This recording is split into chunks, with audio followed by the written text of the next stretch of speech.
Plätze bieten. Frau Nichtet, wie sieht so im Mittelstand in Hamburg, ich vermute mal in der Handelskammer, Entschuldigung, nicht Handwerkskammer, Handelskammer, hat so rund 150.000 Unternehmen, davon sind 140.000 Mittelständische, also kleine Mittelunternehmen. Wie sieht dort die Beschäftigung der Frauen aus, im Vergleich so zu anderen Regionen vielleicht auch? Ich würde gerne etwas sagen zum Thema selbstständige Frauen, denn das ist ja das, womit wir uns auch beschäftigen. Wir haben in Hamburg einen Selbstständigenanteil von Frauen von 34%. 34%, also das ist also gutes Drittel. Sehr hoch, ja. Und dieser Anteil ist steigend. Das ist also sehr positiv zu sehen. Und wir sind damit bundesweit an der Spitze. Also mit über ein Drittel der Existenzgründungen sind Frauen, die sich dann selbstständig machen. Das finde ich ja großartig. Richtig, so ist es. Die werden aber vielfach eben auch nicht so wahrgenommen, weil es eben sehr viele kleinere Gründungen sind und die sich eben auch sehr stark, Herr Vogt hat es so ein bisschen eben angedeutet, im Dienstleistungsbereich natürlich tummeln oder eben auch im Handel. Also das fokussiert sich schon sehr stark. Aber wenn von Ihren 140.000 kleinen Mittelunternehmen jeder nur 2 Mitarbeiter, sind das schon fast 300.000 Mitarbeiter, ne? Arbeitsplätze in Hamburg dadurch entstehen. Ja. Viele Kleine machen sehr, sehr viel. So ne? ist es. Großartig. Vielleicht darf ich noch ergänzen im Bereich selbstständige Frauen.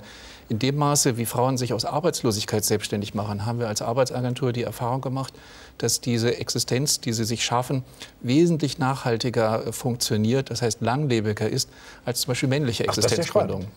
Also Frauen, die sich selbstständig machen, haben mehr Erfolg, wenn man es so will. Dann. Also auf jeden Fall ist der Erfolg nachhaltiger. Und was eben auch schon herausgestrichen worden ist durch Frau Nienstedt, häufig beschäftigen auch weibliche Existenzgründer noch eine weitere Kraft im Unterschied auch zu anderen Unternehmungen. Also das ist das, was wir als Arbeitsagentur hier beobachten können.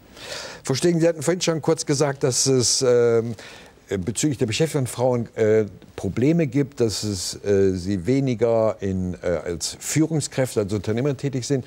Wie sehen Sie das so in Ihrer Branche? Werden dort Frauen verstärkt eingestellt, auch in Führungsfunktionen? Ja. Häufig ja. Ich denke, die Dentalindustrie an sich ist eine Industrie der kleinen und mittelständischen Unternehmen. Und insofern sind Frauen häufig schon über die Familie, über die Inhaberfamilie stärker in die Führung des Unternehmens eingebunden. Und wenn diese Grundvoraussetzung einmal geschaffen ist, dann ist häufig auch Offenheit im Unternehmen da, mehr Frauen in Führung zu bringen und in verantwortlichen Positionen zu beschäftigen. Das ist also sehr positiv. Frau Lüdecke, wie sieht es im Handwerk aus? Sie vertreten ja heute hier das Handwerk. Wie ist dort die Beschäftigung der Frauen? Ist das hoch und ansteigend? 34% haben wir von der Handelskammer gehört. Wie sieht es bei Ihnen aus? Das ist toll. Das würde ich mir, glaube ich, auch wünschen.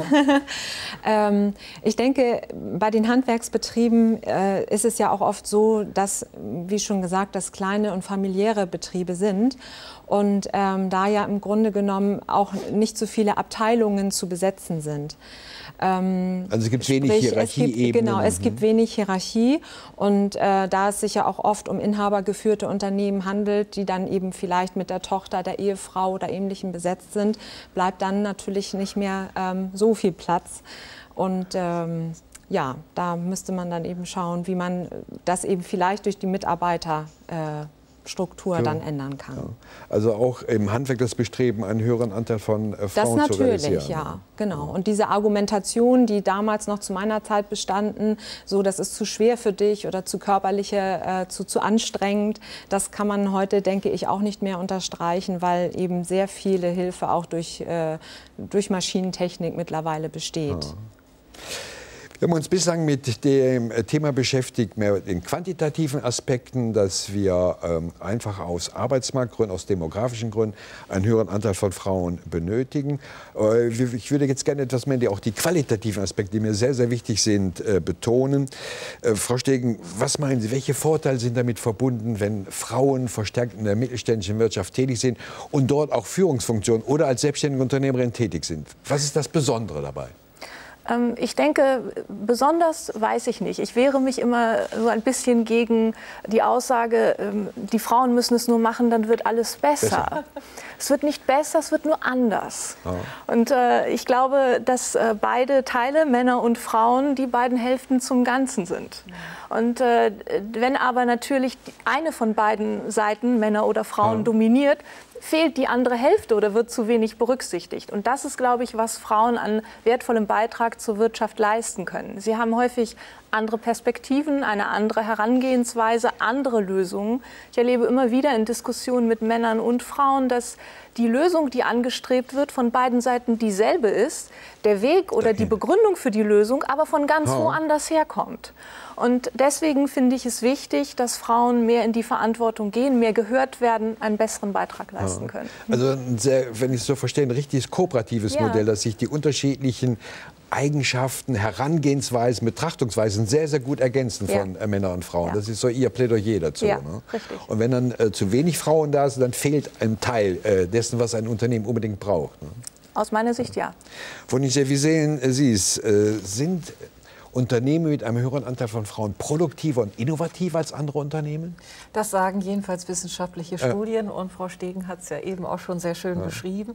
Frauen haben häufiger ein höheres Dienstleistungsbewusstsein und ergänzen sich mit Männern, die eben sehr stark vorpreschen und das Ziel im Auge haben, und Frauen dann eben doch auch innerhalb der Diskussion in Teams gucken, wo sind dann da die Argumente, die eventuell dagegen sprechen könnten, und die gucken eben auch links und rechts und preschen nicht so stark voran. Und wenn beides zusammenkommt, ist das gut.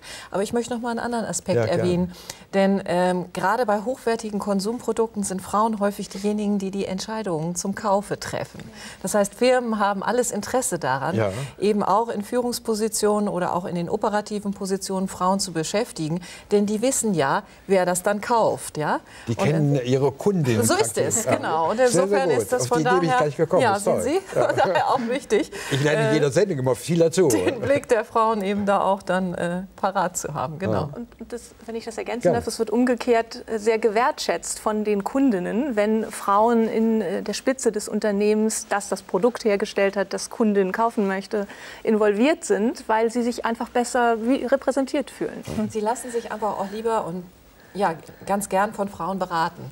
Also beim Autokauf oder auch in Banken und so weiter. Und jede Firma, die sehr stark in diesen Bereichen konsumorientiert sozusagen oder dienstleistungsorientiert tätig ist, sollte dieses auf jeden Fall im Blickwinkel haben.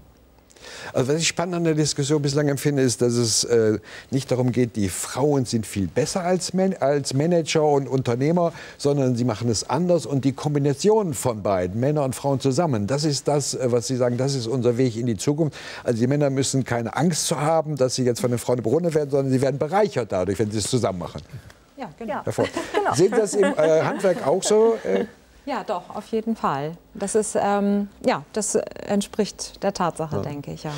Aus dem Handwerk weiß ich, dass bei den Prüfungen, Gesellenprüfungen, Meisterprüfungen, die Frauen alle sehr viel besser abschneiden. In den Noten, in den Gesellenprüfungen sind sie immer besser und in den Meisterprüfungen auch immer besser. Ist das nachher im Unternehmen auch so? Gibt es neben dem anders auch noch eine etwas bessere? Sind sie theoretisch besser? Oder? Nein, ich denke einfach nur, dass das tatsächlich, so wie hier eben auch schon immer angedeutet wurde, es einfach damit zusammenhängt, dass die Frauen eben eine andere Vorgehensweise haben. Also das muss nicht unbedingt sein, dass die Leistung besser ist, aber dass eben, wie man die Sache angeht oder vielleicht auch ein bisschen mehr Kommunikation und Diplomatie oft dazu führen, dass das Ergebnis im Ganzen vielleicht etwas besser ausfällt. Ich will jetzt noch mal eine These wagen, die so ein bisschen in die Richtung geht, Frauen sind besser vielleicht. Sie brauchen jedenfalls weniger Zeit, um sich selber zu profilieren.